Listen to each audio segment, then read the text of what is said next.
लोकसभार पूर्वतन बाचस्पति रवि राय आज हेब शेषकृत्य भुवनेश्वर लोहिया एकाडेमी आज तांकर मर शरीर को शेष दर्शन पर रखापर पैतृक ग्राम भंवरागढ़ अंत्येष्टि क्रिया करार कार्यक्रम रही गतकाली राति मर शरीर को लोहिया एकाडेमी को अणाଯାଇଥିଲା। गतकाली 91 वर्ष बयस कटक बड़ डाक्तरखाना शेष निश्वास त्याग करथिले रवि राय। दीर्घ दिनरू से वार्धक्य जनित रोगरे चिकित्सित हेउथिले। एकमात्र ओडिया भावे लोकसभा बाचस्पति थिबार गौरव रही रवि राय नारे। 4 थर लोकसभा और थरे राज्यसभा को प्रतिनिधित्व करिथिबा रवि राय केंद्र मंत्री भावे मध्य कार्य करिसेंती। तांको वियोगरे राज्य राजनीतिक महल रे शोकर छाया खेली जायछि। रवि राय को श्रद्धांजलि जणाई सारा राज्य रे आज दिनिकिया शोक पालन करा जाउछि।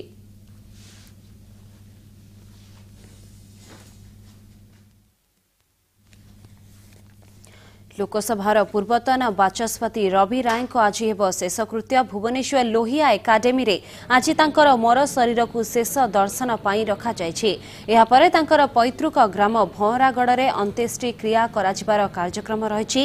91 वर्ष बयस कटक बड़ डाक्तरखाना शेष निश्वास त्याग करथिले रवि राय।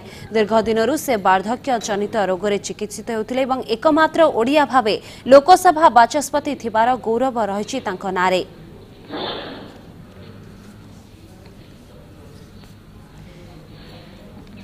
एने अधिक सूचना देवाक आम सह सीधा सड़क जोड़ी होती आम प्रतिनिधि ज्योति। ज्योति पूरापूरी माहौल केमिति रही रवि राय मृत्यु होइछि एवं आज तांकर शेष दर्शन रही।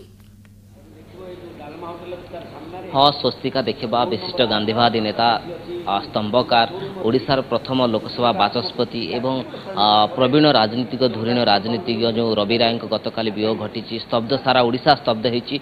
गतकाली कटक विदा देला परे भुवनेश्वर अणा जाइछि। जो लोहिया एकाडेमी जितेबाला से राज्यसभा सांसद थे हाथ में लोहिया एकाडेमी गढ़ी और आज काली राति 11 आज अणा जाइछि एवं लोहिया एकाडेमी मर शरीर रखा जाइछि। देखि पारुथबे किभଳି भाबरे अस्तमित होइछन्ति रवि किभଳି शोइछन्ति चिर निद्रा देखि पारुथबे।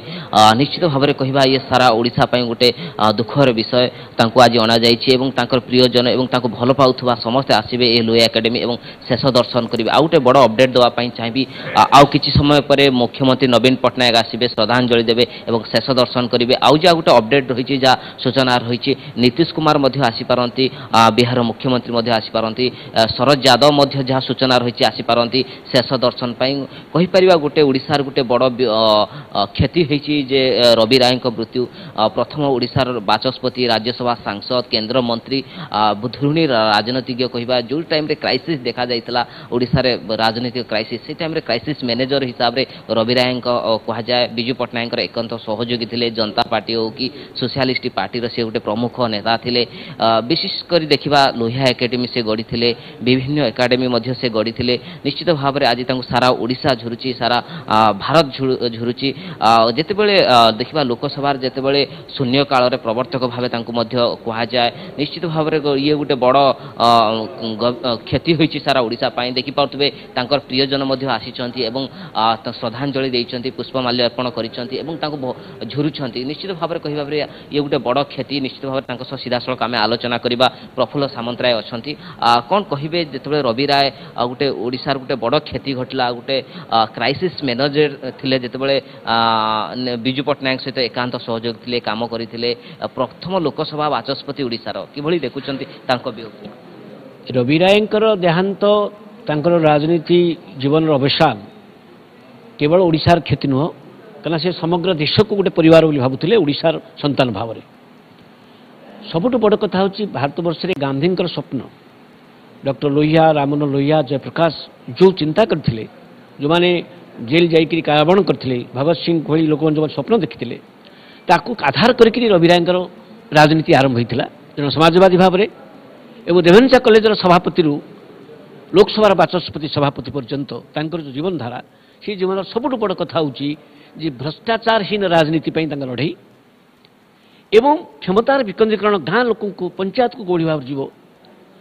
तृतीय कथा होची सांप्रदायिकता राजनीति विरुद्ध रे एवं देश रे क्रमश जो भाव में राजनीति रे कलुषित राजनीति है विघटन आसला मूल्यबोध ह्रास आसला ସେଇଟା ତାଙ୍କୁ ବେଶୀ ବାଧିଥିଲା। ସେଇଥିପାଇଁ ସେ ଯେତେବେଳେ ଲୋକସଭା ବାଚସ୍ପତି ଯାଆନ୍ତି ନିର୍ବାଚନ ରାଜନୀତିରୁ ବିଦାୟ ନିଅନ୍ତି ସେତେବେଳେ ସାଧାରଣ ଲୋକ ପାଇଁ ଗଲେ ସେତେବେଳେ ଯେତେବେଳେ ଭାରତବର୍ଷର ଲୋକେ ଦେଖୁଥିଲେ ଯେ କିଏ ବିସ୍ଥାପିତ ହେଉଛନ୍ତି, କୋଉଠି ନଦୀ ପ୍ରଦୂଷଣ ହେଇଯାଉଛି, କୋଉଠି ଜଙ୍ଗଲ ଧ୍ୱଂସ ହେଇଯାଉଛି, ତାକୁ କୋଭଳି ଭାବରେ ଏକ ବିକଳ୍ପ ରାଜନୀତି।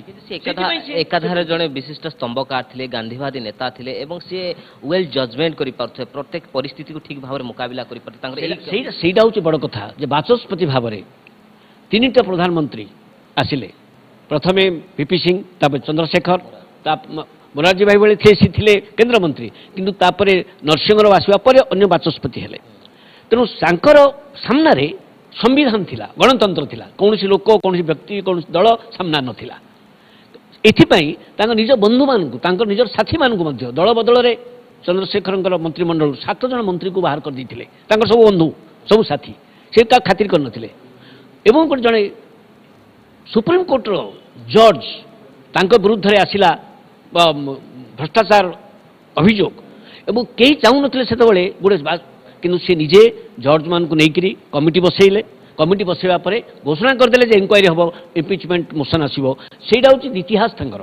ନିଶ୍ଚିତ ଭାବରେ କହୁଥିଲେ, ଯାହା କହୁଥିଲେ ସେ 6 ଜଣ ସାଂସଦକୁ ଯେତେବେଳେ ମୋରାର ଦେଶାଇ ଥିଲେ ଯେଉଁ ଟାଇମ୍ର ପ୍ରଧାନମନ୍ତ୍ରୀ, କିଏ 6 ଜଣ ସାଂସଦକୁ ନିଲମ୍ବିତ କରିଥିଲେ ଲୋକସଭାରେ। ଆଉ ଜଣେ ଅଛନ୍ତି ତାଙ୍କୁ ଭଲ ପାଉଥିବା ଜଣେ ଅଛନ୍ତି, କ'ଣ କହିବେ? ରବି ରାୟଙ୍କର ବିୟୋଗ ଘଟିଛି, ଓଡ଼ିଶା ପାଇଁ କେତେ କ୍ଷତିକାରକ? ରବି ରାୟଙ୍କ ସହିତ ମୋର ପିଲାବେଳୁ ସମ୍ପର୍କ। ଯେତେବେଳେ ସେ ପୁରୀ ଲୋକସଭାରୁ ବରଗଛ ଚିହ୍ନରେ ଠିଆ ହେଇଥିଲେ ପ୍ରଜା ସୋସିଆଲିଷ୍ଟ ପାର୍ଟିରେ, ଆମେ ତାଙ୍କର ଛୋଟ ଛୋଟ ପିଲା ହିସାବରେ ପ୍ରଚାର କରୁଥିଲୁ। କେଉଁ ଜିନିଷଟା ଆପଣଙ୍କୁ ବେଶୀ ମନେ ପକାଏ ରବି ରାୟ? ନିଜର କର୍ତ୍ତବ୍ୟ ନିକଟରେ ସେ ଭାଇ ବନ୍ଧୁ କୁଟୁମ୍ବ କାହାକୁ ସ୍ଥାନ ଦେଉନଥିଲେ। ନିଶ୍ଚିତ ଭାବରେ ଯେଉଁ କଥା କହୁଥିଲେ ସେ କର୍ତ୍ତବ୍ୟନିଷ୍ଠ ଥିଲେ, ପ୍ରବୀଣ ଧୁରୀଣ ରାଜନୀତିଜ୍ଞ ଥିଲେ। ଆଉ ଗୋଟେ ଅପଡେଟ୍ ଦେବା ପାଇଁ ଚାହିଁବି, 6ଟାରୁ ଦିନ 12ଟା ପର୍ଯ୍ୟନ୍ତ ତାଙ୍କୁ ଶେଷ ଦର୍ଶନ କରିପାରିବେ। ପରବର୍ତ୍ତୀ ପର୍ଯ୍ୟାୟରେ ତାଙ୍କୁ ପୁରୀ ନିଆଯିବ, ତାଙ୍କ ଗାଁକୁ ନିଆଯିବ ଏବଂ ସେଠି ମଧ୍ୟ ଶେଷକୃତ୍ୟ ସମ୍ପନ୍ନ ହେବ।